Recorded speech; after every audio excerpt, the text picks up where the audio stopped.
హైదరాబాదు నగరాన్ని అట్లే వదిలేద్దామా? ఈ నగరంలో చెత్త పేరుకపోవడం, మురికి నగరంగా, వసతులు లేని, వర్షాలు వస్తే నీళ్లు నిండి, చినుకు పడితే ట్రాఫిక్ జామ్లతోని, ప్రభుత్వ కార్యాలయాలకు వెళ్తే ఒక నరక కూపానికి వెళ్ళినట్టుగా వాటిని అట్లనే వదిలేద్దామా? లేదు అంటే ప్రపంచానికే ఆదర్శంగా నిలబడిన హైదరాబాదు నగరాన్ని ఒక విశ్వ నగరంగా తీర్చిదిద్దుకుందామా? మీరు ఆలోచన చేయండి. ఈరోజు మూసీ ప్రక్షాళన కొంతమందికి ఇష్టం లేదు.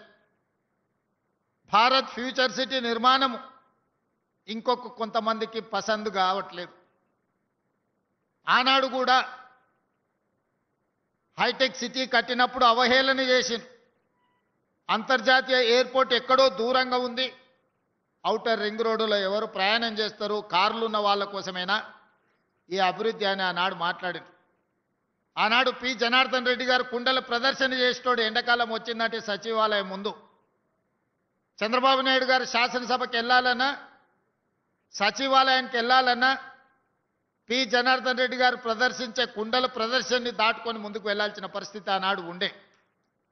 అక్కడి నుంచి ఆలోచన చేసి హైదరాబాదు నగర దాహార్తిని తీర్చడానికి నిజాం నిర్మించిన హిమాయత్ సాగర్, ఉస్మాన్ సాగర్ నీరు సరిపోవడం లేదు, మరి నగరానికి వస్తున్న లక్షలాది మంది యొక్క దాహార్తిని తీర్చాలంటే కృష్ణా జలాలను తరలించాలని ఆనాడు కృష్ణా నుంచి, నాగార్జున సాగర్ నుంచి తాగునీటిని తరలించి హైదరాబాదు నగరానికి కృష్ణా జలాలను తరలించారు. ఆనాడు కృష్ణా జలాలు సరిపోవడం లేదని గోదావరి జలాలను గోదావరి నది నుంచి హైదరాబాదు నగరానికి తేవడం జరిగింది. ఇవే కాదు, మంజిరా నుంచి హైదరాబాదు నగరానికి తాగునీటిని తీసుకొచ్చి ఈ ప్రాంతంలో వివిధ రాష్ట్రాలు, వివిధ దేశాల నుంచి ఉద్యోగ ఉపాధి కోసం వచ్చే వాళ్ళకి ఆశ్రమం ఇవ్వడమే కాదు, అన్ని మౌలిక వసతులను ఆనాటి ప్రభుత్వాలు ఏర్పాటు చేయబట్టే ఈరోజు ఈ ప్రాంతం గొప్పగా అభివృద్ధి చెందింది. కానీ ఇది సరిపోదు. ఇది ప్రపంచం ఆశిస్తున్న స్థాయిలో ఇంకా మనం చేయాల్సింది చాలా ఉంది. అందుకే నేను చెప్పిన హైదరాబాదు నగరం బెంగళూరుతోనో, చెన్నైతోనో, ఢిల్లీతోనో, కలకత్తానో, ముంబైతోనో పోటీ కాదు. మేము న్యూయార్క్తో పోటీ పడదలుచుకున్నాం, టోక్యోతో పోటీ పడదలుచుకున్నాం, సింగపూర్తో పోటీ పడదలుచుకున్నాం. ఇవాళ ప్రపంచాన్ని మనం కూర్చున్న దగ్గర అరచేతిలో ప్రపంచాన్ని చూడగలుగుతున్న మనం మన నగరాన్ని ప్రపంచ స్థాయి నగరంగా తీర్చిదిద్దుకోవడానికి మనకు చేతనవుతుంది, మనకు సాంకేతిక నైపుణ్యం ఉంది, మన దగ్గర అన్నీ ఉన్నాయి. అన్నీ మనకు ఉన్నప్పుడు కావాల్సింది ఒక్కటే చిత్తశుద్ధి. చిత్తశుద్ధి ఉన్న నాయకుడు ఉంటే ఏమైనా చేయొచ్చని ఈ ప్రాంతాన్ని అభివృద్ధి చేసిన చంద్రబాబు నాయుడు గారు, రాజశేఖర రెడ్డి గారు నిరూపించారు. మరి ఈరోజు మనం ఎందుకు చేసుకోకూడదు? మీరు ఆలోచన చేయండి. ఇవాళ లక్షలాది మంది వివిధ ప్రాంతాల నుంచి ఇక్కడికి వచ్చి శాంతి భద్రతతో కూడుకున్న ఉద్యోగ భద్రత ఈ ప్రాంతంలో మనం ఇవ్వగలిగినము అంటే ఆనాటి ముఖ్యమంత్రులు రచించిన ప్రణాళికలే ఈరోజు మనకు వేదికగా మారినాయి. గచ్చిబౌలి స్టేడియంలో అంతర్జాతీయ క్రీడల్ని మనం నిర్వహించినాం, ఆఫ్రో ఏషియన్ గేమ్స్ నిర్ణయించినాం, కామన్వెల్త్ గేమ్స్కు సంబంధించి ఈరోజు మనం అంత ఇన్ఫ్రాస్ట్రక్చర్ మనం చేసుకోగలిగినాం. ప్రపంచ స్థాయి మిలిటరీ గేమ్స్ మనం ఇక్కడ నిర్వహించుకున్నాం ఆనాడు. కానీ మధ్యలో గచ్చిబౌలి స్టేడియంలన్నీ పెళ్లిళ్లకు, పేరంటాలకు వేదికలుగా మారినాయి. క్రీడలలో రాణించి ఒలింపిక్స్లో గోల్డ్ మెడల్ తేవాల్సిన మన ప్రాంతం దాదాపుగా 15 సంవత్సరాలు క్రీడలలో నిర్లక్ష్యానికి లోనైంది.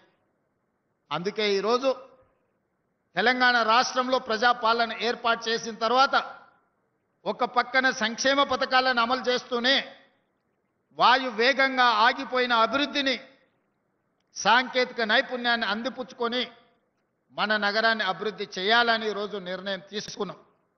అందులో భాగంగానే తెలంగాణ రైజింగ్ 2047 అనే ఒక విధానపరమైన ప్రణాళికను సిద్ధం చేస్తున్నాము. 2047కి మనకు స్వతంత్రం వచ్చి 100 సంవత్సరాలు పూర్తి చేసుకోబోతున్నాం.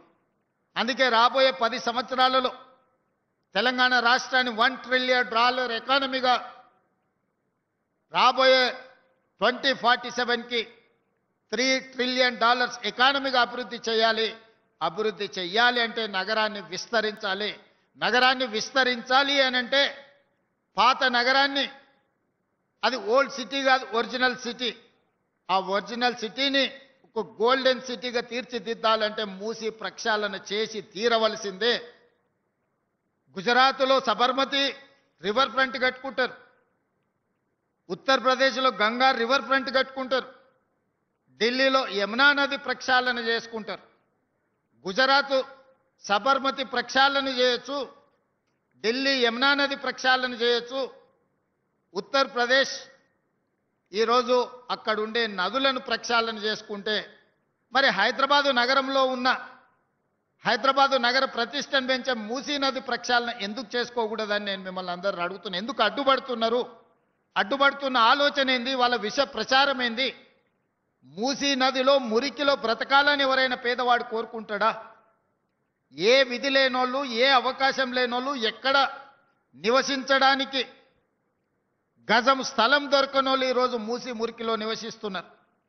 వాళ్ళందరికీ ఇల్లు కట్టిద్దాం, వాళ్ళందరికీ వాళ్ళ పిల్లలకు మంచి చదువులు ఇద్దాం, వాళ్లకు మంచి అవకాశాలు కల్పిద్దాం. ఆనాడు రాజీవ్ స్వగృహ ద్వారా మధ్యతరగతి కుటుంబాలకు ఇంటి కళ, సొంత ఇంటి కళను ఆనాడు రాజీవ్ స్వగృహ ద్వారా పట్టణాలలో ఇచ్చినాం. మళ్ళీ మధ్యలో 15 సంవత్సరాలు ఆగిపోయింది.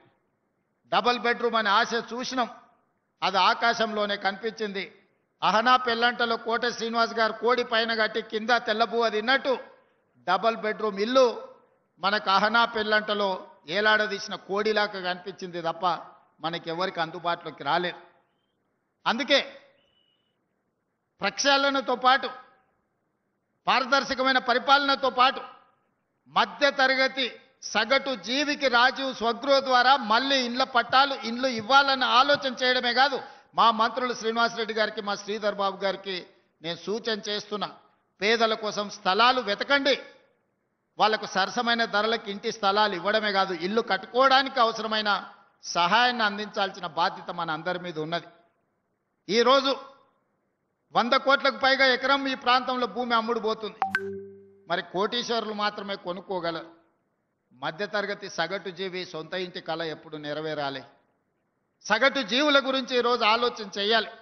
సగటు జీవులకు సొంత ఇంటి కళ నెరవేరాలి అంటే నగరం విస్తరించాలి.